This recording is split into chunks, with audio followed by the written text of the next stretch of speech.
আসসালামু আলাইকুম। আজকে আমাদের সাথে আছেন শেখ মোহাম্মদ সিদ্দিকী স্যার। আসুন ওনার কাছ থেকে শুনে নিই কি সমস্যা নিয়ে ডক্টর কে এম সাইফুল্লাহ স্যারের কাছে উনি চিকিৎসা করাতে এসেছিলেন। কি সমস্যা নিয়ে আপনি এখানে এসেছেন? আমি এসেছিলাম, প্রথমে আমার প্রচন্ড সর্দি হয়েছিল, তারপর শ্বাসকষ্ট হচ্ছিল, অ্যালোপ্যাথি ডাক্তার দেখিয়ে ইনহেলার চলতো, কিন্তু খুব একটা সুবিধা হচ্ছিল না। কতদিন দেখাচ্ছিলেন আপনি এই অ্যালোপ্যাথি ট্রিটমেন্ট? হ্যাঁ, মাস নয়েক প্রায় মাস নয়েক প্রায় দেখিয়েছিলাম। আচ্ছা, তো কতদিনের সমস্যাটা কতদিনের ছিল? ওই সমস্যাটা প্রথম 9 মাস থেকেই হবে। আচ্ছা, 9 মাস থেকে সমস্যা হওয়ার পরেতে ওই যে ইনহেলার চলতো, কিন্তু অনেকে অনেক রকমের উল্টো পাল্টা বলতো।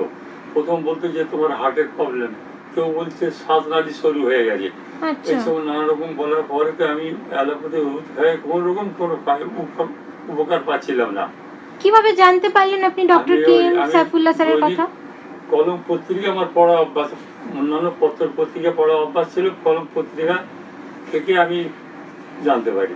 আচ্ছা, তো তারপরে আপনি এখানে আসেন। হ্যাঁ, কতদিনের ওষুধ খেলেন আপনি? আমি মার্চের 3 তারিখ থেকে। আচ্ছা, তো এখন আপনি কেমন আছেন? হ্যাঁ, এখন ভালো, প্রায় ভালো। মানে এখন কি আর ইনহেলার নিতে না, হচ্ছে? ইনহেলার নিতে হয়নি। আগে কতদিন অন্তর অন্তর ইনহেলার নিতে হতো? রোজ নিতে হতো। রোজ নিতে হতো। তো এখন সেই সমস্যাটা একদম নেই? না, একদম ইনহেলার নেই। বাহ, আপনি মানে একদম সুস্থ হয়ে গেছেন।